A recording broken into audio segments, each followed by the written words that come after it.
말씀하시면에 오신 여러분을 환영합니다. 안녕하세요. 저는 김묘성입니다. 네, 여러분 반갑습니다. 생명사랑교회 한문도 목사입니다. 네, 반갑습니다. 차동민입니다. 반갑습니다. 반갑습니다. 저희가 2주 만에 뵙네요. 네. 한 달 만에 보는 건데, 한 달 만에 보면 굉장히 오래된 것 같아요. 저희 진짜. 그렇죠? 잘 지내셨어요? 네, 아주 그 짧은 시간에 이제 많은 일이 있었어요, 제가. 무슨 일이 있었는데요? 응? 공유 가능하십니까? 그렇죠. 네. 그 많은 일이 제 개인적인 사인데 제가 전북대 강의하러 갔다 왔는데 네. 그게 조금 무리가 됐는지 네. 온몸에 그 붉은 반점이 돋았어요. 오, 뭐 잘못 드신 거 아니고요? 잘못 먹었으면 다 같이 그래야 되는데 나만 그랬으니까. 면역력이 떨어지셨나 봐요. 그런 것 같아요. 네. 그래가지고 좀 버티다가 네. 이게 더 심해지는 거예요. 네. 그래가지고 이제 피부과를 갔죠.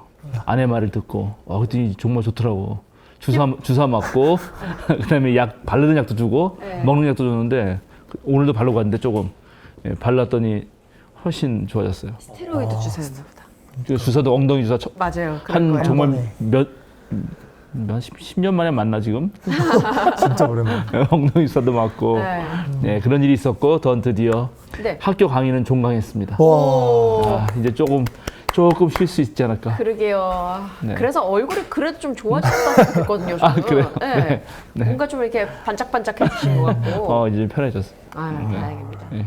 우리 차동민 군은 어떻게 지내셨어요? 저도 이제 좀 비염에 시달려가지고 목이 조금 나갔어요. 그래서 이게 코가 막혀서 이제 잘 때 입으로 숨을 쉬니까.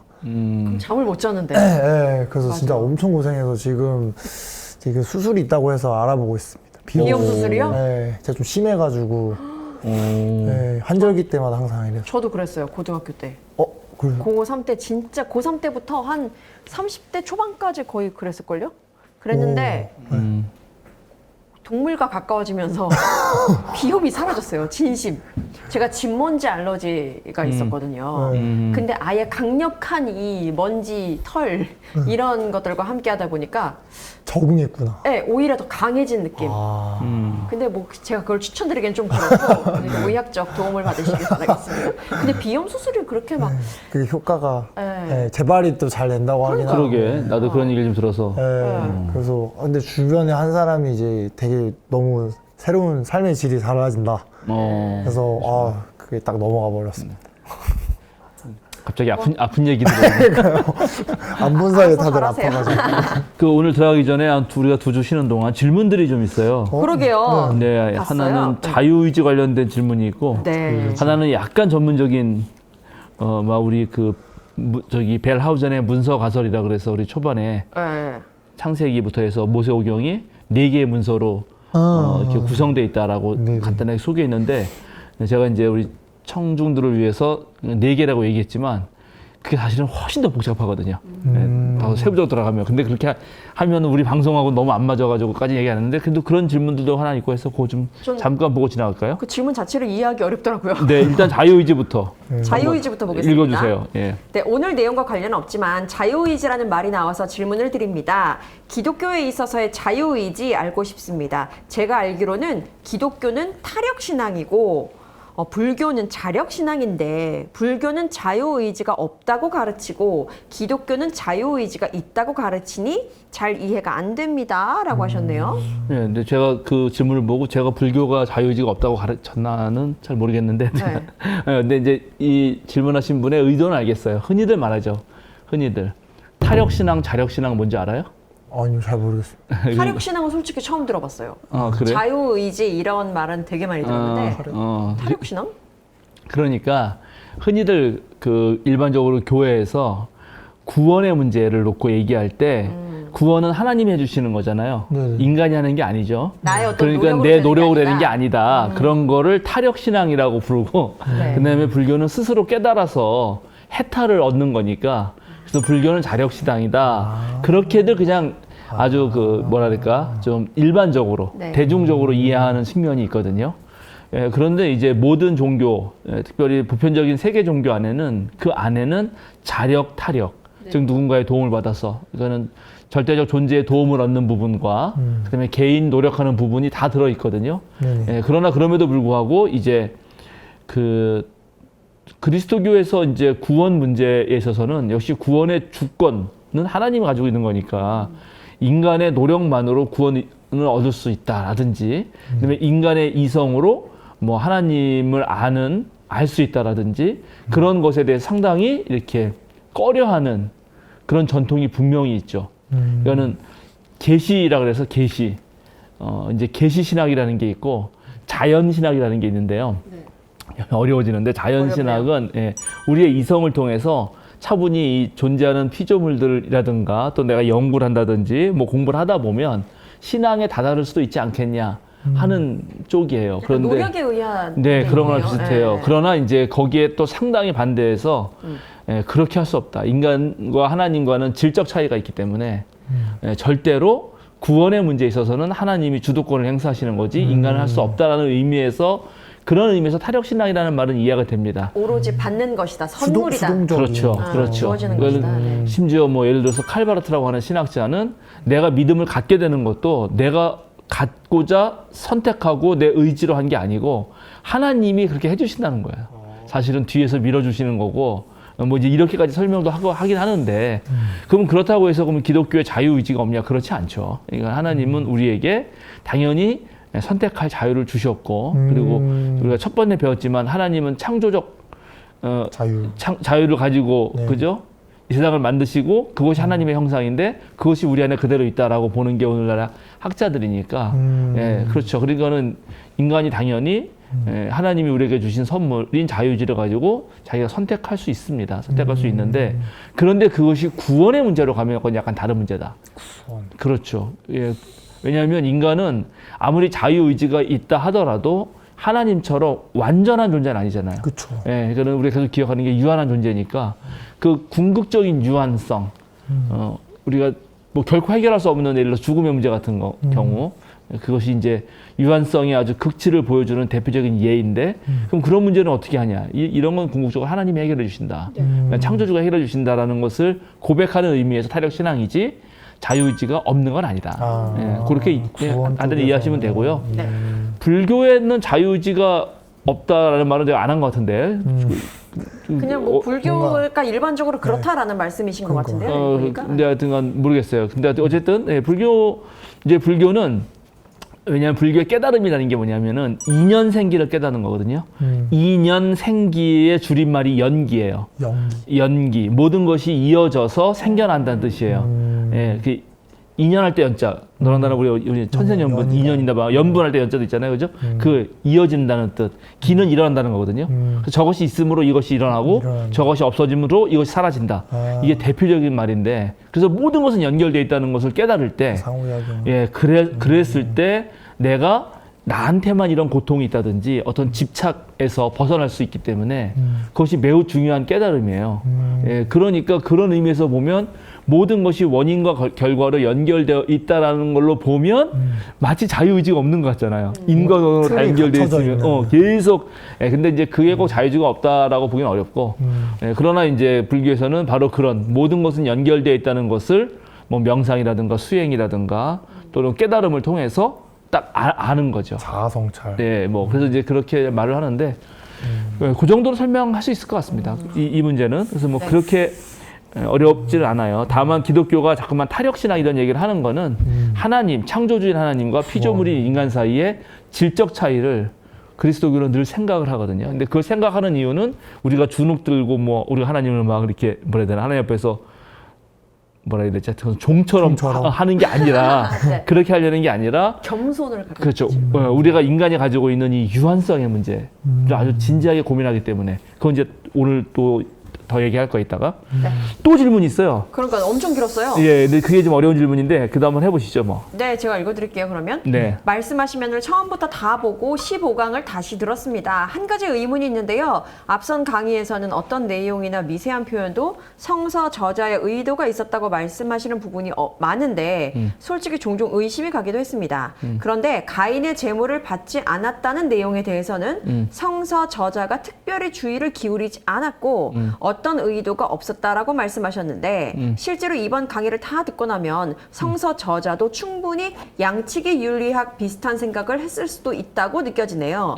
그것을 분명히 의도하지 않았다고 하더라도 고대의 농경 문화와 유목 문화의 대비는 무의식적으로도 성서 저자에게 반영됐을 것 같습니다. 추가적으로 간단한 질문을 더 드리고 싶은데요. 창세기 1장을 쓴 바벨론 유수 시대의 제2저자는 솔로몬 시대에 쓰여진 이 문서의 내용을 충분히 다 알고 있었다고 가정하는 것이 맞을까요? 네. 전문적인 질문 같아요. 네. 그런데 이제 질문이 약간 틀린 부분도 있어요. 그래서 제가 그래요? 이따 수정해드리고 제가 이 질문 던지신 분 내가 누군지 알 것 같아요. 아, 그래요?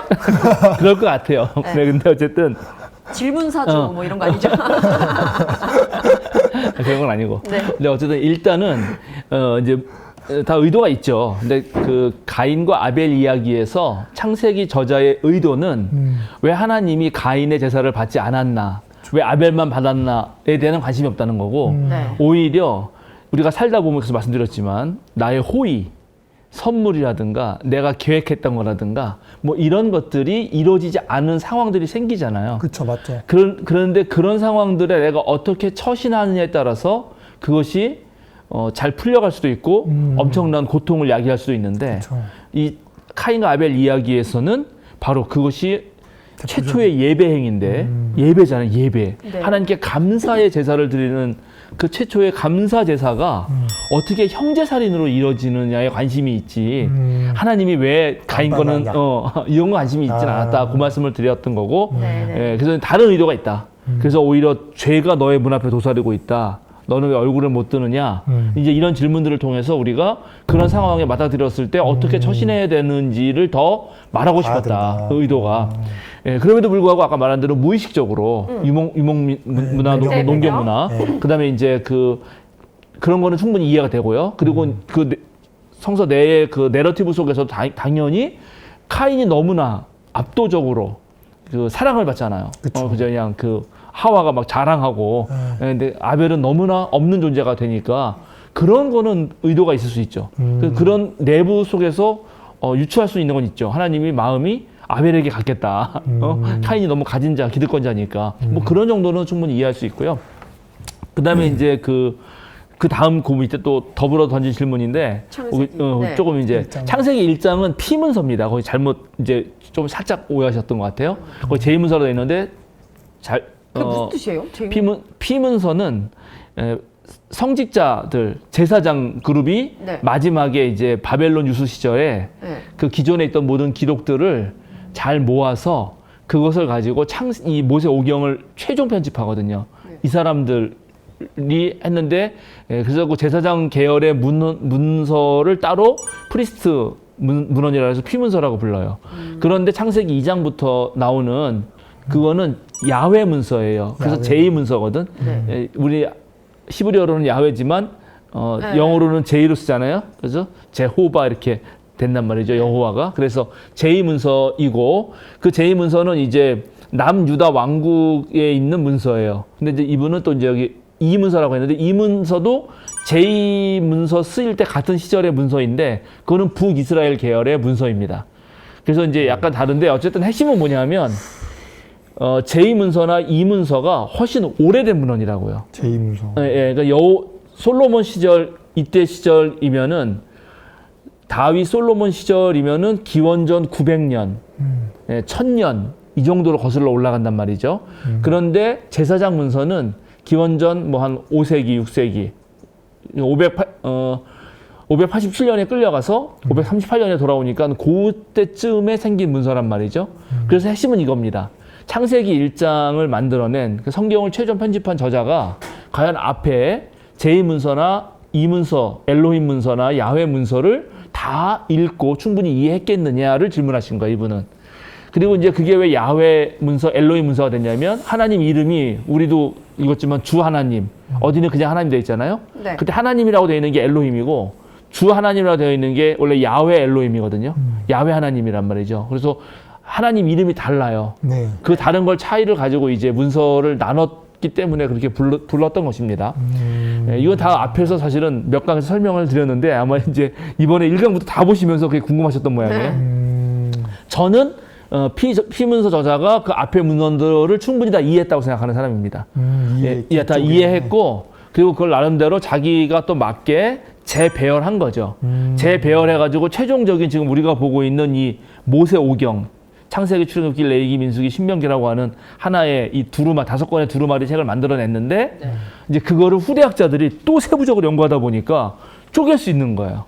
그러니까 예를 들어서 이런 거예요. 만약에 그 우리 동민군이 어디서 누구 얘기를 듣고 또 이쪽에서 비슷한 얘기를 들었어. 근데 그 얘기를 들어서 내가 종합적으로 얘기할 수 있잖아요. 네네네, 근데 그거를 내놨는데 나중에 후대 사람들이 보니까 요 동민군이 요 얘기는 조기한테 들었네. 요건 요기한테 들었네를 또 알아낸 거지. 그리고 이건 그때 시대니까 아마 그때는 이런 뜻이었을 거야. 이렇게 생각을 했을 거라고 생각이 듭니다. 그런 질문이에요. 굉장히 전문적인 어떤 지식을 갖고 계신 분이. 네, 맞아요. 역사학을 전공하셔가지고. 아, 그래요? 네. 정말 잘 알고 계신 확실히. 분이에요. 만약에 이분이 제가 아는 그분이라면 역사학을 전공하셔서 아마 이랬을 거라고 생각합니다. 네, 좋아요. 성서가 이제 어떤 저자가 글을 쓸 때 우리도 뭐 글을 쓸 때 어떤 의도를 가지고 쓰기도 하잖아요. 네네네. 근데 그 의도를 가지고 써도 그 의도에 맞게 이야기를 만들다 보면 이 의도의 모든 게 다 맞는 게 아니라 그냥 이야기를 만들기 위해서 그냥 뭐 할 수 있잖아요. 그죠? 만약에 내가 사랑 이야기를 하려고 할 때 A, B를 두고 등장인물을 등장시켜야 되는데 그냥 등장시키면 재미없으니까 하나는 뭐 남쪽 여자와 뭐 하나는 북쪽 남자와 MSG를 이렇게 해가지고 딱 넣은 거죠. 네. 근데 그럴 때 사실 이 사람이 말하려고 했던 거는 이 남자 여자가 만난 사랑 이야기를 얘기하려고 했던 건데 그 선택이 남쪽 북쪽을 얘기했으니까 사람들은 혹시 남쪽은 왜 남쪽은 왜 여자고 왜 북쪽은 남자지 뭐 이런 식으로 막 이렇게 관점이. 생각을 할 수도 있잖아요 뒤에. 예, 이제 그런 차이가 있었다. 그 말씀입니다. 자. 오늘은 이제 가인과 아벨 이야기 마지막 시간인데요. 우리가 가인과 아벨 이야기가 무척 중요해서 아담과 하와 이야기부터 가인과 아벨 이야기까지는 우리 인류사에서 벌어지고 있는 우리 인간들이 오늘날도 겪고 있는 실존적인 문제들을 하나의 원형적인 어떤 이야기처럼 그래서 계속 반복되는 이야기라고 제가 말씀드렸습니다. 그래서 첫 번째 우리도 아까 말씀드렸지만 가인과 아벨 이야기는 하나님께 드리는 제사, 우리도 마찬가지예요. 누구에게 주는 선물. 되게 기쁜 마음으로 하는 거거든요. 네. 감사한 마음으로 하는 거고. 근데 그게 어떻게 하다가 이렇게 파경이 일어나. 그러니까 나는 이제 이런 거 생각해 보면은 나 예전에 청년들 연애 상담도 좀 꽤 했는데. 아, 그러세요? 네. 어떻게 도움을 잘 받았다고 하나요? 근데 그렇지 않은 경우도 있고요. 그리고 완전히 이제 정말 파국으로 난 적도 있어요.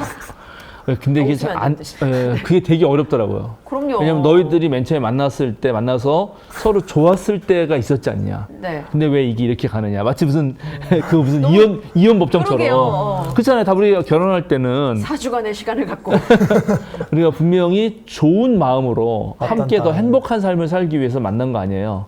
더 나은 삶을 살기 위해서 서로가 서로에게 도움이 되면서.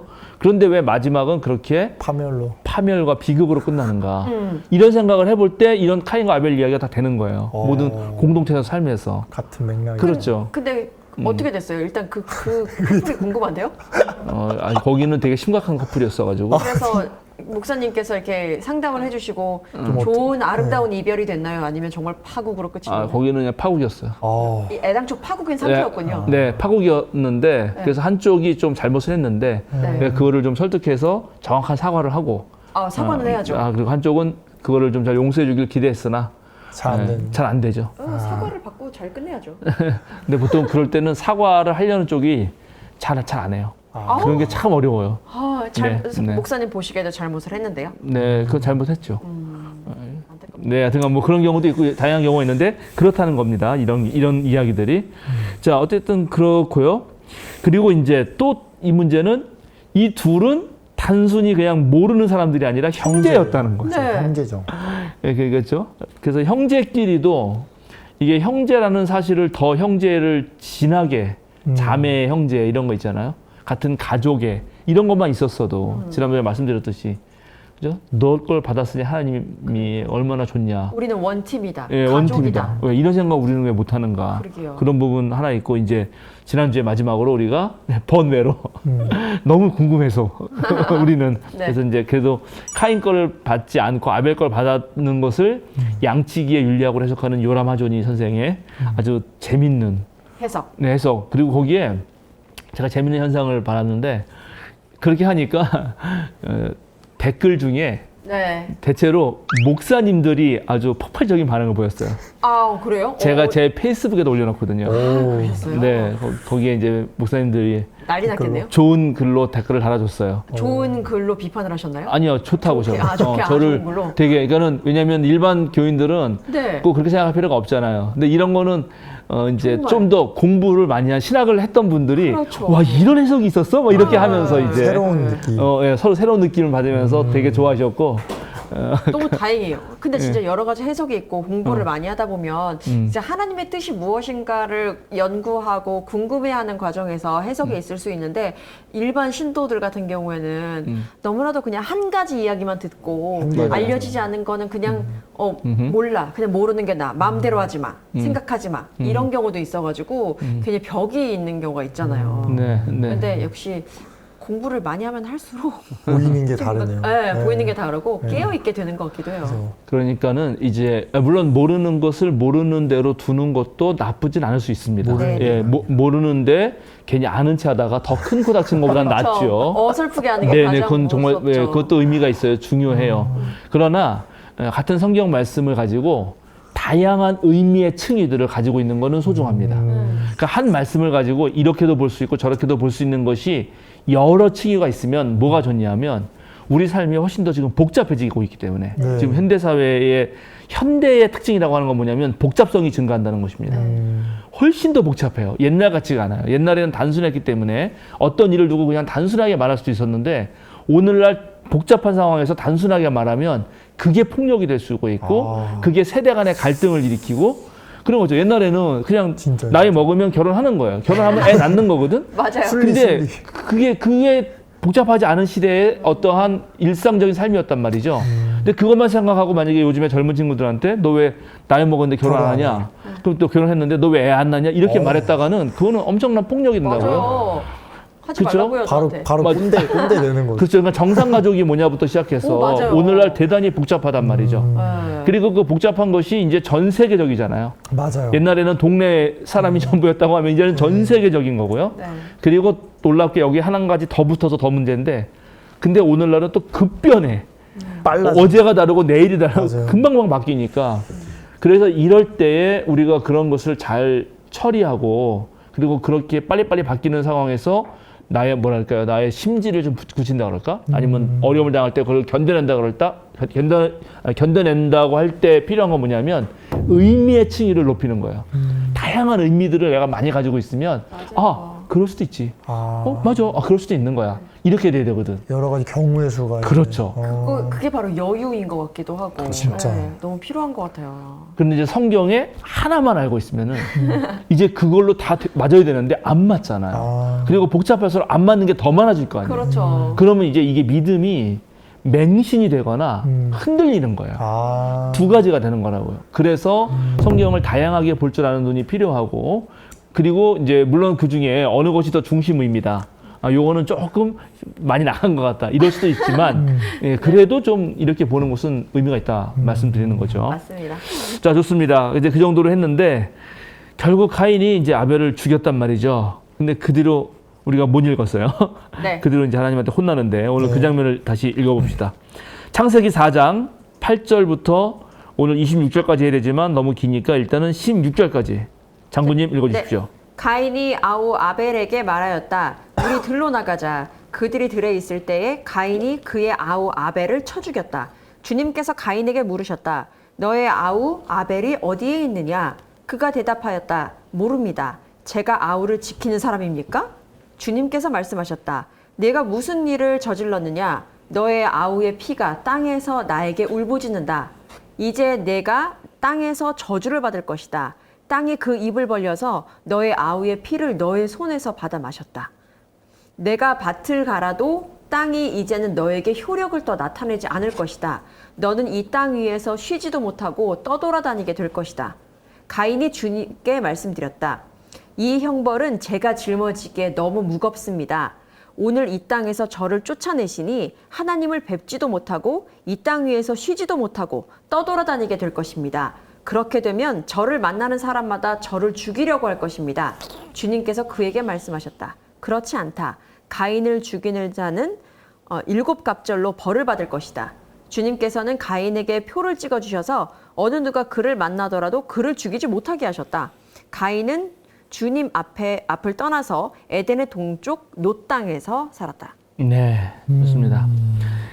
자, 이게 이제 결과예요. 이게 지난번에 우리 동명군이 또 아주 금방 눈치채가지고 알았지만 아담과 하와가 저지르고 네. 혼나고 그다음에 결과가 고통스럽고 이런 구조가 아주 유사하죠. 네. 굉장히 반항적이네요, 가인이. 그래. 제가 아우를 지킬 사람입니까?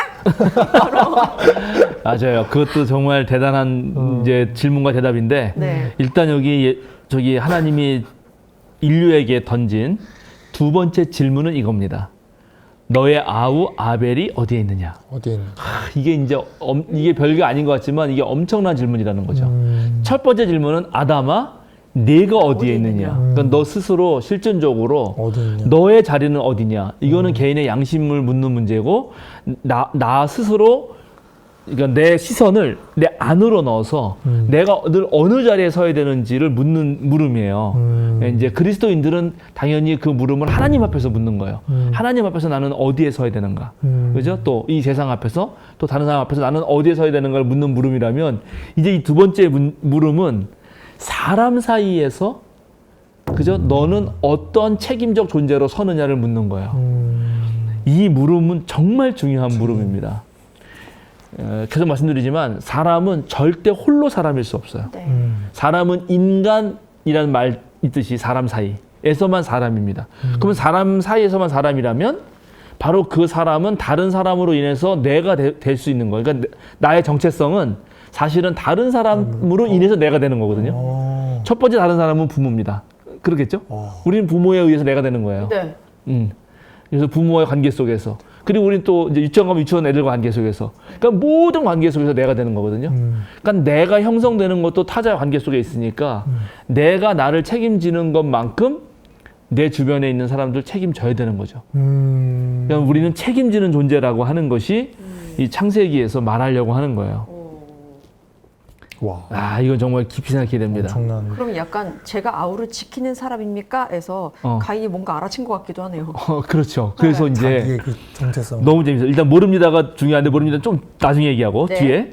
근데 아우 아벨이 어디에 있냐 했더니 제가 아우를 지키는 자입니까? 라고 딱 물어요.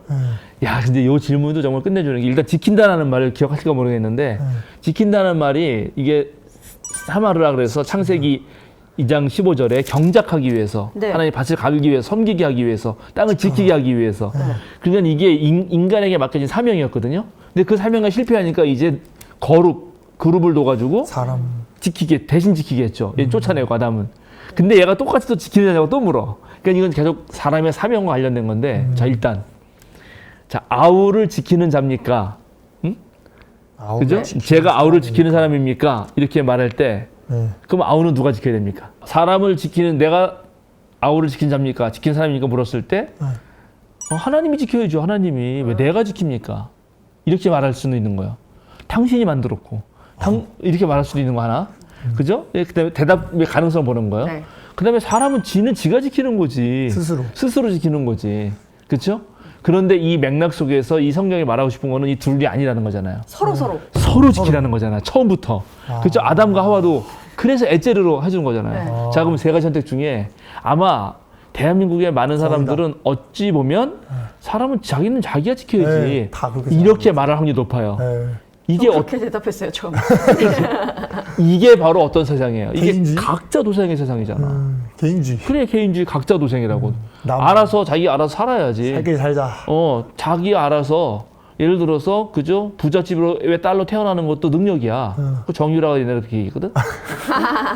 그러니까 그것도 능력이라고 하면서 네가 네 밥 못 찾는 사니까 하는 문제지. 자, 그럼 그렇게 생각하는 사람들이 다수인 사회하고 아니야. 사람은 사람 사이의 사람이니까 우리는 사람 사이에서 사람 되는 거고 사람 사이에서 살 수밖에 없으니까 서로 책임지는 자로 서야지. 라는 사람이 많은 세상하고 어떻게 될 것 같아요? 완전 극과 극일 것 같아. 다르죠. 그거는 성경이 지금 말하는 거예요. 인류의 역사에서 비극. 이게 어디서 더 많이 나타나겠는가. 지키는 자여야 된다는 거죠. 이게 버락 오바마가 연설할 때 그 자기가 자라온 얘기 막 하면서 나는 내 형제를 지키는 자입니다. 나는 내 자매를 지키는 자입니다. 그렇게 얘기했었나요? 나는 내 이웃을 지키는 자고 나는 내 형제 자매들을 뭐 지키는 자 이렇게 얘기했단 말이죠. 당연히 여기서 따온 거야. 보나마나 뻔해. 그렇구나. 와, 멋있다. 그러니까 이 질문은 바로 그런 거죠. 예, 정말 성경은 뭐라고 말하는가 거기에서 지키는. 서로 지키는 자가 돼야 된다. 당연하죠. 그럼 우리 예를 들어서 그럼 지키는 것도 이제 책임이 막중하고 그 중요도가 약간 다른데 그 우리나라 정부 최상병은 누가 지켜야 되는가? 나라가. 당연히 그럴 경우에 서로 지키려고 한 그 친구들이 있었잖아요 옆에.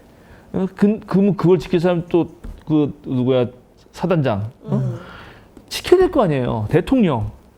지켜야죠. 다 지켜야 되는 거잖아요. 그런데 이런 문제들이 다 여기랑 연결되고 있는 거다 사실은.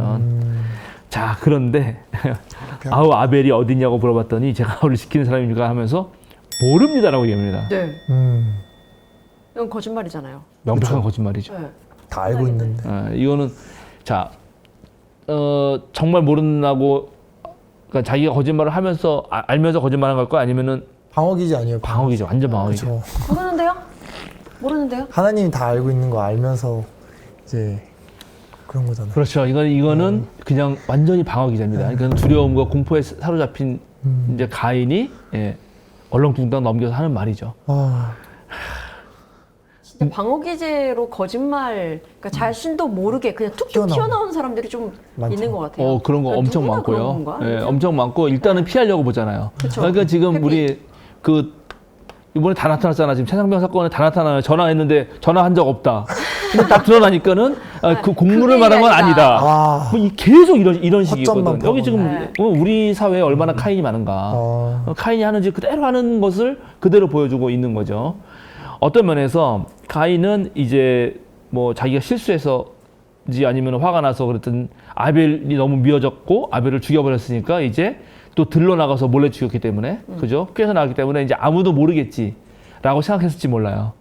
그런데 웬걸 하나님이 다 알아. 그러니까요. 네? 근데 하나님이 그냥 아는 게 아니에요. 자, 그 다음 보시죠, 우리.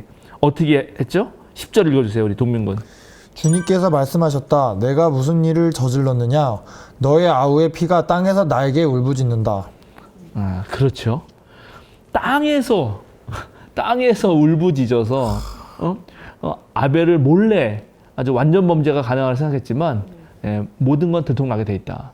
그리고 그 땅에서 울부짖는 소리를 하나님이 들으시고 이제 하나님이 직접 가인을 찾아가서 직접 묻는다. 이런 거 얼마나 무시무시합니까? 그러니까는 지금 범죄를 저지르는 모든 그 거부권 행사한다고 되는 게 아니에요. 다 들통나게 돼 있어. 자, 그렇죠? 그런데 이제 이거죠. 여기 지키는 자가 되지 않았을 경우에 지키는 자가 되지 않으면 어떤 결과가 나냐면 땅이 저주를 받잖아요. 네. 땅이. 그래서 12절 보면은 내가 밭을 갈아도 11절부터 볼까요? 이제 내가 땅에 저주를 받을 것이다. 땅이 그 입을 벌려서 너의 아우의 피를 너의 손에서 받아 마셨다. 내가 밭을 갈아도 땅이 이제는 너에게 효력을 더 나타내지 않을 것이다. 너는 이 땅에서 쉬지도 못하고 떠돌아다니게 될 것이다. 저주다. 그렇죠. 지금 이게 완전 저주예요. 와. 우리가 기억하실지 모르겠는데 하나님이 아담을 에덴 동산에 두셔서 지키게 하셔가지고 그걸 보존하게 하셨죠. 그때 둘 때 둔다는 말이 쉰다는 말이었던 거 기억나죠? 네네. 근데 이제 얘는 완전히 쉬지도 못해요. 이제는. 그리고 땅이 이제 어떠한 것도 내지를 않아. 밭을 갈았는데 효력을 내질 않는 거죠. 그러니까는 이게 땅이 완전 적대적 관계가 되어버린 거예요. 이게 이제 비극이야. 우리 2장에 보면 아담이 어디서 나온 거예요? 땅에서 나왔지. 네. 아담아에서 나왔단 말이지. 네. 그러니까는 아담아는 같은 거예요. 둘이 얼마나 친밀하고 그냥 사실은 땅이 곧 사람이라고 할 수도 있는 거죠. 어딜 가나 또. 그런데 그 땅에서 이 나온 아담이 잘못함으로써 땅과 관계가 약간 소원해졌죠. 아담과 하와 때는. 네. 이젠 완전히 적대적으로 바뀝니다. 아예 아무것도 얻지를 못하는. 네, 아무것도 얻지를 못해요. 원래는 땅의 흙이었던 존재였는데 이제 그 땅으로부터도 배신당하는 거고 땅이 효력을 내지도 못하고 그래서 계속 쉬지 못하고 떠돌아다닙니다. 네. 이거는 마치 우리가 태초에 하나님이 천지를 창조하실 때 땅이 혼돈하고 공허하고 흑암이 깊음 위에 있다 하는 때와 비슷해요. 얘는 계속 공포와 불안과 혼돈 속에서 방황하는 존재가 됩니다. 네. 성서가 그래서 타자에 대한 책임을 얼마나 강조하는지 알겠죠. 그러니 이제 얼마나 또 카인이 두렵겠어요. 무겁다고. 그래서 이제 또 말을 합니다. 우리 13절부터 우리 다시 한번 우리 동민군 네. 14절까지 읽어주세요. 네. 가인이 주님께 말씀드렸다. 이 형벌은 제가 짊어지기에 너무 무겁습니다. 오늘 이 땅에서 저를 쫓아내시니 하나님을 뵙지도 못하고 이 땅 위에서 쉬지도 못하고 떠돌아다니게 될 것입니다. 그렇게 되면 저를 만나는 사람마다 저를 죽이려고 할 것입니다. 그렇죠. 맥락이 다 안 맞는 말 같아요. 일단 무겁다. 그가 쫓아내셔서 하나님을 뵙지도 못한다. 일단 이것도 굉장히 하나님을 갈망했던 사람인가? 그런 의문이 들어요. 그랬다면 이렇게 죄를 지었을까? 그러니까 뭔가 갑자기 하나님께 읍소하는 듯한 느낌도 들고 그냥 땅 위에서 쉬지도 못하고 떠돌아다니게 될 것입니다. 근데 그렇게 되면 저를 만나는 사람마다 저를 죽이려고 할 것입니다. 왜 이렇게 되면 사람들이 날 죽이려 할 것이다라고 얘기가 나오는지 잘 이해가 안 돼요. 와, 그래요. 이거 아주 좋은 지적이에요. 우리 유선 장군님 아주 좋은 지적이에요. 지금 아담과 하와가 잘못했을 때 벌어진 일하고 매우 유사한데 네. 그때 아담과 하와가 잘못하고 나서 하나님 관계가 깨지고 인간끼리 관계가 깨지고 네. 땅과의 관계가 깨졌잖아요. 여기 그대로 다 있는 거죠. 이제 하나님을 뵐 수도 없다. 네. 그러니까 어쨌든 이 가인도 살인을이라고 하는 엄청난 벌을 저지르고 나서는 이 죄책감과 이것으로 인해서 하나님도 못 뵙죠. 하나님 앞에 다 감히 이제 갈 수가 없는 거고, 그 다음에 또 하나 땅은 아까 이제 말했고요. 그죠? 땅과 관계는. 네. 그리고 살인자가 살인을 일으키고 나서 갖는 감정이 자기도 누군가에게 이렇게 죽임을 당하면 어떨까가 되는 거야. 놀랍게. 네. 그죠? 그래서 요 한 절, 지금 14절에서 말씀하신 대로, 네. 예, 다 관계가 이제 또 깨져요. 완벽하게. 그러네요. 예. 아니 근데 그럼에도 지금 이게 이제 그 형벌을 받게 됐잖아요. 저주를 받게 그렇죠. 됐는데 음. 그럼에도 내가 죽였습니다라는 고백은 안 보이네요. 맞아요. 예. 여기서 고백하고 잘못했습니다 하고 회개했으면 없어요. 이 뒤는 괜찮았을 거거든. 네. 근데 그럼 창세기가 앞으로 해피엔딩으로 갈까요? 지금 이 다음 이야기가 아니면 더 멸망 쪽으로 갈까요? 멸망 쪽으로 가지. 네. 왜냐면 노아의 홍수가 나와야 되거든. 여기서 회개했으면 노아의 홍수 안 해도 되는데.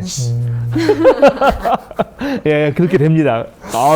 그것도 잘 발견했어요. 네. 놀랍게 여기서도 회개하진 않아요. 그 자기가 죽을 것만 걱정하고 그러니까요. 이제 그 괴로운 것만 얘기하지 진정으로 잘못했다는 회개하지 않아. 다 자기의 결핍만 보나 봐. 진짜. 이게 놀라워요. 네. 맞아요. 이게 이런 게 제가 또 그 갈등 화해 뭐 이런 거 있거든요. 갈등 조정이라든가 중재라든가 이런 거 하면은 처음에 가피의 상황이 발생하잖아요. 누군 가해자고 누군 피해자예요. 네. 그러면 당연히 초반에는 가해자가 명백하고 피해가 명백하기 때문에 가해자가 잘못하고 다 보상한다고 얘기를 해요. 그런데 그 가해자가 보상하려고 하는 그 마음과 태도와 자세가 어떨 때 경우에 피해자의 마음에 안 들 수도 있잖아요. 그쵸. 그럼 여기가 또 그게 무슨 잘못이냐, 회개냐고 또 뭘 요구해. 근데 이게 잘 풀리면 아주 나이스하게 정말 진심으로 잘못을 빌고 진심으로 용서하는 일이 발생하는데 그게 안 되면 나중에 어떻게 되냐면 가해자도 열이 받아. 네. 정말 그런 일이 생겨요. 그리고 내가 그때 잘못한 건 맞는데 그 이후에 벌어질 때 나도 피해를 봤다고 말을 해. 그래서 이제 다 결국 그래서 그 갈등이 건설적으로 풀리지 않고 파괴적으로 갈 때 어떤 일이 생기냐면 가해자는 사라져요. 맞아요. 피해자만 남아. 다 피해자야. 그리고 그때 당시 다 일부러 피해 코스프레를 많이 해. 피코. 그게 생겨. 가인이 똑같아. 이제 가인도 피해자가 되는 거야. 나도 이제 겁이 나는 거지. 나 죽으면 어떡해요? 나 너무 힘들어요. 땅이 있는데 땅까지도 나 배신하잖아요. 나는 이제 혼돈과 공허와 나는 완전히 외롭고 고독 속에 살아야 되고요. 누구도 못 만나고 어디 하나 정착하지 못하고요. 난 이래야 되는데 하나님 나 죽겠어요. 이렇게 되는 거죠. 근데 여기에 자기가 맨 처음에 했던 가해 사실에 대한 회개와 그건 없어. 놀랍죠? 다 본인 업보죠 뭐. 예. 그래도 하나님은 버리진 않습니다. 그러니까요. 자, 15절 보겠습니다. 주님께서 그에게 말씀하셨다. 그렇지 않다. 가인을 죽이는 자는 7갑절로 벌을 받을 것이다. 주님께서는 가인에게 표를 찍어 주셔서 어느 누가 그를 만나더라도 그를 죽이지 못하게 하셨다. 그러니까 하나님은 그래도 지난번 아담과 하와가 그렇게 됐을 때도 가죽옷으로 보호해 주셨고. 네. 자, 이것도 되게 재밌는 이유인데, 자, 그러면 카인이 아벨을 죽인 잘못을 했다고 해서 카인의 생명을 또 뺏을 권리가 누구에게 주어질 수 있나요? 그거는 아니에요. 그건 아니죠. 그러니까 이런 게 이제 우리 법할 때 되게 네. 중요해요. 네. 그 제가 사적 복수를 막는 이유가 바로 그런 거죠. 네, 맞아요. 예, 근데 요즘에 너무 드라마가 또 그런 게 많이 나와서 그렇긴 한데, 이 사회가 지금 그거에 움직이고 있어가지고. 예, 그거는 아니다. 예. 그 만약에 우리나라에서도 누가 죄인이에요. 그럼 막 유튜버들이 막 가가지고 그 사람을 막 린치하다든지 막 이래. 근데 그 권리는 누가 준 거지 도대체? 이런 황당한 일이 벌어진단 말이죠. 근데 그걸 보면서 열광해요. 시원하다고. 맞아요. 이제 그러면 안 된다. 예, 그거는 또 아닌 거죠. 예. 예, 그리고 궁극적으로 이 성경이 더 말하고 싶은 것은 생명을 진짜 거둘 수 있는 분, 생명을 가져가게 할 수 있는 분은 원래 생명을 주신 분만 가능하다. 맨 처음에 인간에게 후 불어넣으셨잖아요. 그래서 그 주신 분만 가능한 거지 어느 누구도 심지어 이런 가해자, 살인자다 하더라도 함부로 죽일 수는 없다. 예, 이런 얘기가 하나 있고요. 여기에 이제 표를 찍어줬다 했잖아요. 네. 죽이지 못하도록. 그게 무슨 뜻이에요? 이런데 표시됐다는 거예요. 그래서 얘는 하나님이 보호하는 놈이니까 절대 죽이지 마라, 건들지 마라 이렇게 했다는 건데, 예, 이거를 반대로 해석하는 학자도 있어요. 어떻게요? 오히려 이걸 찍음으로 인해서 개인. 쟤는 살인자니까 내가 빨리 도망가야 되겠다. 나도 죽일지 모른다. 그렇게 반대로 해석하는 그렇게 해석하는 학자들도 있어요. 근데 그거 제법 괜찮은 거예요. 해석이. 저 그냥 김묘성 묘피셜. 묘피셜 그냥 혼자 이걸 보면서 생각한 게 온갖 저주를 받았잖아요. 땅 네. 위에서 쉬지도 못하고 떠돌아다니게 될 맞아요. 거고 뭐 얻는 것도 없고 했는데 죽지도 못해. 저는 이렇게 생각했거든요. 사는 게 지옥이다. 사는 게 여기다. 더 악랄한 벌이다. 많이 갔습니다. 많이 간 거예요. 근데 그것도 좋아요. 그냥 네. 묘피셜. 네네. 좋습니다. 이제 이렇게 하고 결국 가인은 주님 앞을 떠나서 에덴의 동쪽 놋 땅에 살았다. 이렇게 이제 놋이 그 뜻이 떠돌아다닌다는 뜻이에요. 그러네요. 그러니까는 이제 지금 이 가인의 운명, 가인의 이 참 힘든 비참한 삶을 그려줌으로써 절대 너희들은 형제 사이에서 지키는 자가 돼야지. 그리고 이런 죄는 저지르지 말아야지. 이거를 이제 교훈적으로 더 강력하게 보여주는 거죠. 그리고 계속 에덴의 동쪽이거든요. 왜 동쪽일까? 이거에 대해서도 또 많은 랍비들이 네. 생각한 게 있어요. 어쨌든 에덴을 추방당한 거니까 좋은 곳은 아닌데 네. 그런데 동쪽이란 말이에요. 서쪽이 아니라. 네. 거기는 해가 뜨는 곳인데 네. 예, 그래도 끝까지 희망은 버리면 안 된다라는 의미라고 하는 그 랍비들이 아주 좋은 말로 그럴 것 같아요. 예, 미드라 씨. 저도 동의. 동의해요? 좋습니다. 자, 이렇게 해서 이제 일단 가인과 아벨 이야기 끝났는데 17절부터는 가인의 자손 이야기가 나와요. 요게 또 재밌어요. 네. 자, 요것도 보겠습니다. 17절부터 24절까지 동민군 읽어주세요. 네. 가인이 자기 아내와 동침하니 아내가 임신하여 에녹을 낳았다. 그때 가인은 도시를 세우고 그 도시를 자기 아들의 이름을 따서 에녹이라고 하였다. 에녹은 이랏을 낳고 이랏은 무후야엘을 낳고 무후야엘은 무드사엘을 낳고 무드사엘은 라멕을 낳았다. 라멕은 두 아내와 함께 살았다. 한 아내의 이름은 아다이고 또 한 아내의 이름은 실라이다. 아다는 야발을 낳았는데 그는 장막을 치고 살면서 집 짐승을 치는 사람의 조상이 되었다. 그의 아우의 이름은 유발인데 유발은 수금을 타고 통소를 부는 모든 사람의 조상이 되었다. 또한 실라는 두발 가인이라는 아이를 낳았다. 그는 굴이나 쇠를 가지고 온갖 기구를 만드는 사람이다. 두발 가인에게는 나아마라고 하는 누이가 있었다. 라멕이 자기 아내들에게 말하였다. 아다와 실라는 내 말을 들어라. 라멕의 아내들은 내가 말할 때에 귀를 기울여라. 나에게 상처를 입힌 남자를 내가 죽였다. 나를 상하게 한 젊은 남자를 내가 죽였다. 가인을 해친 벌이 7갑절이며 라멕을 해친 벌은 77갑절이다. 자, 이게 무슨 말일까? 야, 건너뛰네요. 예, 갑자기 건너뛰는데 왜 이렇게 썼을까? 이제 이게 궁금한 거죠. 자, 4장 17절부터 24절까지는 이 가인의 후손, 즉 서로 책임지지 않은 자들의 야. 후손들이 계속 늘어나는 장면을 보여줍니다. 근데 놀랍게 이 늘어나는 것들의 모습을 가만 보면 이거는 문명의 발전사예요. 다양한 일들이 생기잖아요. 그죠? 음악하는 사람들도 있고요. 그 다음에 드디어 가축, 네. 집짐승을 그죠? 농경 사업을 하는 거고요. 쇠를 가지고. 그죠? 그 다음에 쇠를 가지고 온갖 기구들 문명을 만들죠. 네. 그래서 문명을 만들어서 세상은 훨씬 더 도시화가 되고 아주 화려하고 번창한 것 같은데 놀랍게 그것과 동시에 폭력도 계속. 증가했다라는 걸 보여줍니다. 네. 진짜 멸망으로 가네요. 예, 이게 네. 참 오늘날도 세상은 좋아졌는데 왜 이렇게 살기가 힘든가? 그런 말도 많이 하시잖아요, 옛날 어른들이.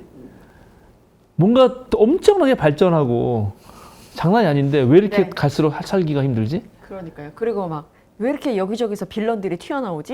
뭐 그런 옛날에도 말씀 그랬나? 하지. 예. 뭐. 옛날에도 그랬는데 다시 똑같은데 그냥 그런 건가? 뭐 이렇게 물어볼 수도 있고. 그러나 분명히 이거를 쓴 사람들의 말은 그죠? 세상은 훨씬 더 문명화됐고 발달했고 이제 농경과 유목을 떠나서 도시까지 생겨졌는데 그런데 거기서 벌어지는 일은 놀랍게 계급 사회의 가부장제적 질서이고 그리고 폭력의 일상화다라는 걸 보여줍니다. 첫 번째 그걸 보여주는 게 19절이죠. 라멕은 어떻다고? 두 아내와 함께 두 아내와 살았다. 함께 살았다. 자 이렇게 되면 어떤 일이 벌어져요? 그 이제 싸움. 두 아내가 이제 막 음, 이게 더 자기 사랑 받으려고 막 그래요? 하지 않을까요? 그거부터 떠올라요? 무슨 그럼요. 장군들 그거 떠올라요? 라멕이 두 아내와 함께 살았다. 그래요? 그럼 다른 거 안 떠올라요? 다른 안 떠올라요? 두 그렇구나. 아내와- 그러면 남자 한 명은 결혼 못 하잖아. 네. 아, 그거 뭐예요? 불공평하다고요? 자, 무슨 말이냐면 인류는 놀랍게 자연적인 아주 일반적인 상황에서 남녀가 비슷한 숫자로 태어납니다. 인류학을 보면은 네. 남성 비율이 많거나 여성 비율이 많거나 그렇게 되면 다시 어떻게든 자연이 재조정해가지고 거의 1대1로 맞춰요. 오. 그래가지고 이 결혼 제도를 보면 일부 일처제가 모든 인류 모든 부족의 가장 보편적인 현상이에요. 일처 다부제 또는 일부 다처제는 특수한 상황에서만 벌어지는 일이에요. 네. 일처 다부제, 그러니까 아내가 한 명인데 남편이 여러 명이에요. 예를 들어서 그런 식의 경우는 아내가 보통 여성이 아이를 낳기 때문에 아이를 적게 낳아야 될 상황. 그러니까 기근이 심하다든지. 그럼 아이를 많이 낳으면 다 죽잖아요. 그 부족이 망하는 거거든. 그래서 아이를 적게 내야 될 상황이라든가 아주 극지방 아니면 아주 고산지대 이런 어려운 상황에서는 종종 일처 다부제가 보여요. 네. 그럼 일부 다처제는 이거는 남성의 권력이 셀 때 오. 그때 보이는 현상이에요. 그럼 가장 강한 남성이 여러 명의 아내를 데리고 살면 그러면 상당수의 권력 없는 남자들은 귀신이 돼서 죽는 거죠. 아, 청각 귀신. 네. 처녀 귀신에 못지않은 한이 쌓인단 말이야. 이게 얼마나 중요한 건데 이게. 응? 그러니까 여기서 지금 한 남자가 두 아내를 낳는다는 것 자체가 벌써 이게 문제라는 거죠. 그럼 그 문제를 말씀해 주려고 이 쭉 이렇게 자손 에녹이 누굴 낳고 하다가 라헬에서 멈춘 이유가 전 궁금했거든요. 라멕에서 라멕에서. 예. 예. 왜 라멕에서 앞은 쭉 건너뛰고 라멕에서 멈췄을까? 그것도 참 좋은 질문이에요. 아담부터 네. 세어보면 7대예요. 7대 칠, 의미가 칠. 있나요? 7이 무척 중요했죠. 우리 기억나죠? 창세기 1장부터 계속 7이 많이 나왔죠. 맞아요. 7은 완전수고 창조도 7일째 되잖아요. 네. 하나님이 만드신 역사에서 7일째 완성은 아름답고 완전한 쉼이에요. 그런데 인류 역사에서 7대는 그게 인류 문명의 완성인처럼 보이는데 이렇게 가부장적이고 폭력의 일상화. 여기에 창세기 4장 1절부터 17절까지 세어보면 가인이 14번 나오고 아벨이 7번 등장해. 이런 거 내가 말 안 했는데 되게 재밌게 7을 가지고 계속 뭔가를 얘기해요. 예. 그래서 이게 적당한 완전한 쯤 됐을 때 이제 끊어서 얘기를 하는 건데 근데 라멕이 인류 문명이 가인의 후손이 발달하는 걸 보여주면서 결과는 이랬다라는 걸 말해주는 거죠. 네. 라멕에서. 근데 이제 더 화나는 거는 자 라멕이 두 아내와 사는 것도 문제인데 그 다음 하는 말 보세요. 23절, 24절. 아다와 실라는 내 말을 들어라. 이 자랑하는 거거든. 아내들한테. 라멕의 아내들은 내가 말할 때 귀를 기울여라. 네. 하면서 자 보세요. 나에게 상처를 입힌 남자를 내가 죽였다. 라멕이 지금 고백하는 거예요? 나를 상하게 한 저면을 내가 쳐 죽였다. 어머? 그러니까 이거는 죽임이 아주 일상이라는 거야. 나 살짝 건드렸는데 내가 죽였어. 네. 그래놓고 뭐라고 자랑하냐면 그래도 내가 이렇게 많이 사람 죽였으니까 이제 나 벌 받을 거지. 근데 카인 죽인다 그러면 하나님이 7배로 갚아준다 했잖아. 네. 그러면 나 죽이려면 77배는 벌 받을 걸? 아주 오만하군요. 완전히 하나님이 그 가인을 돌보기 위해서 해준 말을 이제 무슨 지가 폭력적으로 한 것을 자랑하는 말로 뒤집어서 이렇게 자랑하는 인간이 됐다는 거예요. 너무 끔찍하다. 와. 그리고 그냥 하나님이 가인을 그럼에도 이제 죽이지 못하게 한 거는 보호고 용서이고 한데 그거를 이용해서 그렇죠. 하나님이 저 친구 저렇게 저 친구가 이제 자기 조상이죠. 가인을 이렇게 용서해줬어. 그럼 나는 그보다 더 많이 용서해 주시고 축복받은 사람이 약간 이런 느낌이에요. 그렇죠. 그러면서 막 맘대로 죽여도 돼. 그러니까 오히려 이게 완전 의미의 역전 현상이 되는 거죠. 예, 정말 그런 거죠. 그러니까 예를 들어서 이런 느낌을 볼 때는 엄청난 모멸감을 느끼는데, 뭐 예를 들어서 그 세월호 유가족들이 막 단식하고 그럴 때, 그때 거기서 폭식 투쟁한 인간들이잖아. 있었죠. 막 뭐 피자 무슨 막 치킨 시켜서 네. 막 먹는 그런 정말 동물만도 못한 인간들이 보인단 말이죠. 그런 느낌이잖아요, 지금. 예, 그러니까 이게 자, 이 이야기를 이제 거슬러 올라가면 인간이 맨 처음에 생겨났을 때 어디로부터 이런 마음들이 생겨나고 어디로부터 이렇게 이것이 확대돼서 결국 피해 일상화, 폭력의 일상화가 되는가. 이거에 대해서 이제 우리가 무척 고민하고 슬퍼해야 된다. 문명이 발전하는 게 중요한 게 아니라 이렇게 폭력의 일상화가 되는 걸 어떻게 막을 수가 있느냐가 더 중요한 거 아닐까? 그런 것 같아요. 네. 자, 그래서 하나님이 여기서 뭐 이렇게 끝낼 수는 없잖아요. 그래서 이제 새로운 시작을 하셔야 될 거예요. 네. 그래서 이제 또 두 절이 등장합니다. 4장 25, 26절 읽어주세요. 아담이 다시 자기 아내와 동침하였다. 마침내 그의 아내가 아들을 낳고 말하였다. 하나님이 가인에게 죽은 아벨 대신에 다른 씨를 나에게 허락하셨구나. 그의 아내는 아이의 이름을 셋이라고 하였다. 셋도 아들을 낳고 아이의 이름을 에노스라고 하였다. 그때 비로소 사람들이 주님의 이름을 불러 예배하기 시작하였다. 와, 이것도 재밌지? 이것도 재밌어요. 자, 이제 희망이 없잖아요. 사실은. 네. 이렇게 되면은 아벨은 죽어버렸죠? 없어졌어요. 그러니까 아벨은 정말 소리 소문 없이 등장했다가 정말 그 지난번에 뭐 요람 하존 얘기를 들으면은 그래도 새로운 어떤 문명을 읽어보려고 나름 새로운 길을 뚫어보려고 시도했는데 그 일로 인해서 죽어졌잖아요. 그래서 이런 거 보면은 우리나라도 이 민주화가 되는 과정에서 수많은 사람이 사실은 이름도 없이 남기지 못한 채 기억도 되지 못한 채 그런 분들이 있을 거예요. 그래서 우리가 혁혁한 공을 세워서 그분들을 이름도 알려지고 그런 분들을 기리는 것만큼 그런 분을 기릴 때 이렇게 이름 없이 돌아가신 분들 기억해야 된다. 아벨도. 근데 이제 어쨌든 아벨은 그렇게 됐고. 근데 가인은 남았는데 가인의 후손은 자기네가 그렇게 해가지고 이제 하나님도 없이 지 스스로 유리방랑하면서 뭘 하지만 그래도 그 힘으로 어쨌든 막 문명을 읽어 나가는데 그건 나쁘지 않은 것 같은데 문명 읽어 나가는 거는 괜찮은 것 같은데 놀랍게 폭력성도 엄청나게 커졌고 그게 일상화되고 가부장적 계급 구조가 생기고 거기서 이제 너무 슬픈 거죠. 그래서 하나님이 또 다른 선택을 하신다. 그래서 세 번째 아이를 낳는데 또 세 번째 아이를 낳는 이미 셋이에요. 허락하다라는 예. 그런데 여기에 어떤 걸 허락했다고 말하죠? 우리 아내가? 그 새로운 씨. 그렇죠. 다른 씨라는 거예요. 이 씨라는 말이 상당히 의미가 있죠. 씨는 무한한 가능성이거든. 그렇지. 씨잖아. 이런 말 일부러 하는 거죠. 이런 말을 일부러 하는 거예요. 그러니까는 카인 그렇고 아벨 나왔는데 이제 이 또 다른 새로운 희망을 품을 수 있도록 나에게 셋을 주셨구나라고 하는 거죠.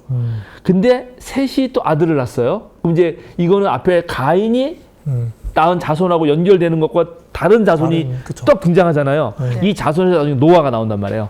근데 셋이 낳은 첫 번째 아들 이름은 뭐라졌다? 에노스. 에노스라고 합니다. 에노스. 네. 이게 에노시가 바로 사람이란 또 다른 말이에요. 지난번에 한번 우리 했어요. 아담 할 때. 근데 에노시라는 뜻은 뭐냐면 부서지기 쉬운, 부서지기 쉬운. 약한 이런 뜻이에요. 아, 또 이거 불안한데요. 야, 불안해요? 근데 나는 이게 되게 대단한 거지. 왜냐하면 원래 아담도 그 흙으로 만든 거라서 흙이 부서지기 쉽거든. 네. 예, 그래서 거기에 물을 섞어야지만 좀 약간 단단해지고 질이 된 거죠. 그래서 원래 부서지기 쉬운 존재인 인간으로 네. 하고 이름을 지은 거죠. 그러니까 당연히 부서지기 쉬운 인간이니까 누구에게 의지해야 되나? 사람. 하나님께 의지해야 되죠. 일단은. 그리고 또 서로가 서로에게 의존해야겠죠. 네. 그래서 다시 원래 아담처럼 하나님과 함께하는 존재로 예배드리기 시작했다. 이때부터. 이렇게 딱 끝납니다. 그럼 다시 시작하는 거지. 네네네. 이제 이 뒤로 나온 인간들은 아담과 하와 또는 카인과 아벨의 전체를 밟지 않고 하나님께 예배하면서 서로 정말 돕는 존재로 살아가면 좋겠다 하는 거 딱 끝나는 거야. 자, 그래서 이 마지막 이제 4장으로 뒤에는 이제 아담 자손 나오면서 그 곧 노아의 이야기로 이제 가거든요. 네. 그러니까 여기서 이제 딱 이야기가 끝나는데 그러면 우리가 창세기 1장부터 이 4장까지의 모든 창조 이야기, 그다음에 사람과의 관계 이야기를 통틀어서 결론을 내려보자.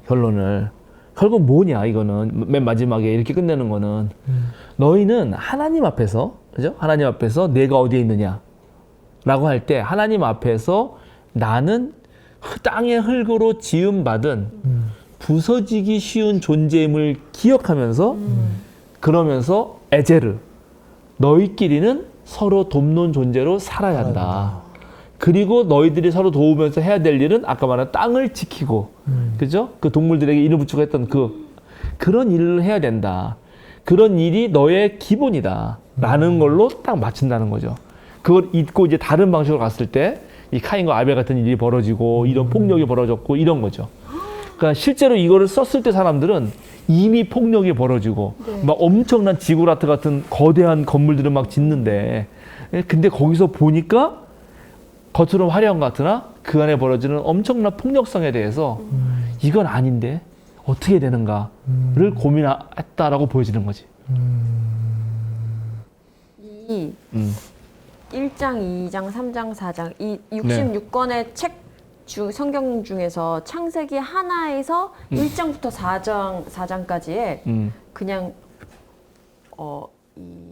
어떻게 살아야 하는가가 다 들어있는 거죠. 그렇죠. 그냥 신앙이 맞아요. 신앙이란 겸손해야 되고 더불어 살아야 되고 이런 그냥 지침이 싹 다 들어있는 것 같아요. 그렇죠. 그 사실은 그렇게 앞에 일종의 폭력과 문제가 생기는 가능성을 다 보여주고 그렇지 않게 살 수도 있다는 거를 하나의 어떤 틀로 싹 보여준 다음에 이제 정말 그 뒤로 인간들이 그렇게 살 것인가? 그렇게 안 살았을 때 엄청난 다양한 군상들이 쫙 등장할 것 같은 느낌을 주죠. 예, 그래서 여기 모든 게 담겨있다 거의. 그래서 이 4장밖에 안 되는 걸 우리가 16주 동안이나 한 거예요. 아 진짜 오래 했네요 저희. 네. 근데 그렇게 풀어서 말을 할 수밖에 없는 내용들인 것 같아요. 되게 그렇죠. 뭐 이렇게 쉽게 넘어갈 수 있는 그런 것들은 아닌 것 같습니다. 찌네요. 네. 그래서 이제 드디어 카인과 아벨까지 해서 태초의 한 가정에서 벌어진 모든 가능성을 품고 있고 모든 일이 다 벌어지는 일들을 다 본 겁니다. 우리가. 그래서 이제 이렇게 해서 카인과 아벨 이야기 정리하면서 다음에는 족보 그냥 쑥 넘어가고 그다음에 이제 드디어 노아 홍수 들어갈 겁니다. 족보 간단하게 언급하고 그리고 이제 족보가 나오는 거는 대체적으로 그 상당한 시간이 오래 흘렀어요. 근데 이야기가 갑자기 뜰 수는 없잖아. 이 시기를 한번 건드리고 가야 되는데 그냥 건드리고 갈 수 없으니까 족보로 연결해 주는 거야. 짝짝짝짝짝 이렇게 내려왔다. 그리고 이제 다 또 이야기하자 이렇게. 훑고 지나가 주는 거야. 이제 그렇게 하는 겁니다. 그래서 계속 족보가 계속 나옵니다. 어쨌든 일단은 그렇게. 네. 자, 오늘 여기까지 하려고 하는데 소감 한 마디씩 더 하실까요? 일단 저는 이게 이번 창세기 4장을 보면서 좀 제 삶과 좀 유사한 부분들이 있었던 것 같아요. 저도 약간 꼭 이런 느낌은 아니지만 이런 사례들이 있었는데 그때 내가 어떻게 대처를 했고 그 대처에 의한 결과가 어떻게 됐는지 좀 그런 거에 대해서 좀 반성도 하고 좀 좀 스스로 뭔가 칭찬도 하고 좀 그렇게 했던 것 같은데 그래서 더욱더 좀 더 그 방향이 좀 더 확고해졌다 해야 되나? 이걸 통해서 어떻게 좀 살아가야 될지를 안 것 같습니다. 네. 좋습니다. 네. 저는 이 아까 전에 뭐 1장부터 4절까지 신앙이 다 들어있는 것 같다라고 네. 총평까지는 네. 아니지만 어떤 감상을 말씀드렸고 저는 이 마지막에 가인의 자손이 누가 누굴 낳고 에녹이 누굴 낳고 하면서 갑자기 라멕의 어떤 그 교만한 모습을 보여주고 그 다음에 다시 아담과 하와가 다시 동침을 해서 셋을 낳고 하면서 약간 질문을 받은 것 같아요. 너 어떻게 살래? 네. 지금 라멕 봐봐. 지금 그 자손, 저주를 받은 이 자손들이 쭉 나오고 그 다음에 다시 리셋, 아니면 시작하자라는 걸 말하는데 너 어떻게 살래? 라고 질문을 던진 것 같아서 약간 도전이 되는 것 같아요. 네, 그렇습니다. 이런 말들의 이제 아까도 말씀드렸지만 배경은 이미 사실은 거대 제국이 생기고 그 밑에서 신음하는 사람들이 있고 그리고 거기에 이제 끌려갔던 사람들이 있는 거고 예를 들어서 그죠? 그래서 그런 사람들이 그런 모든 문명을 성찰하면서 인류의 비극과 고통은 어떻게 발생하는가 그리고 아까 말한 대로 우리는 어떻게 살아야 되는가 온갖 시기와 질투 그다음에 자연과의 관계는 어떻게 되고 사람들 사이의 관계는 어떻게 되고 또 하나님 앞에서 어떻게 살아야 되는가 나는 누구이며 어디에 존재해야 되는가 나는 책임지는 자로서 살아가는가 이런 문제들을 다 얘기하고 있는 거죠. 그러게요. 이제 이런 거를 우리 생각하면서 오늘날 누가 누굴 책임져야 되는가 그죠? 그리고 우리는 어떻게 자기 방어적으로 나만 살면 되지 이런 식으로 하지 않을 수 있겠는가 이런 물음들을 다시 한번 묻게 한다는 것입니다. 재밌죠? 서로 지킵시다. 네. 네. 그러면 이제 동민군을 지키는 자입니까? 잘 좀 지켜줘. 자, 그럼 오늘도 기도하고 마칠까요? 네. 네, 기도하겠습니다. 주님 감사합니다. 네, 오늘로써 이제 카인과 아벨 우리 형제 이야기를 마칩니다. 형제는 한 핏줄로 태어나서 정말 둘도 없는 가족이고 평생 의지하며 살아갈 그런 한 핏줄인데 비극적인 그런 사태가 벌어지는 것을 우리는 보게 됩니다. 우리 남북한도 사실은 한 형제 자매인데도 불구하고 우리가 정말 70년 넘게 이렇게 분단의 아픔을 가지고 살아가면서 서로 미워하고 적대하는 관계가 되어가고 그런 결과 우리 사회가 더욱더 폭력의 일상화되는 것은 아닌지 그런 고민들도 더불어 하게 됩니다. 창세기에 첫 인간들의 어떠한 삶의 모형들을 보면서 오늘날 우리의 삶은 또 어때야 되는지 이 시간 다시 한번 성찰하게 됩니다. 우리가 하나님 앞에서 내가 서 있을 자리를 기억하게 하시고 더불어서 또 내가 책임지는 자로서 그리고 서로 지키는 자로서 서게 하여 주시옵소서. 주님께서 저희에게 힘과 용기를 주실 것을 믿으며 예수님의 이름으로 기도드립니다. 아멘.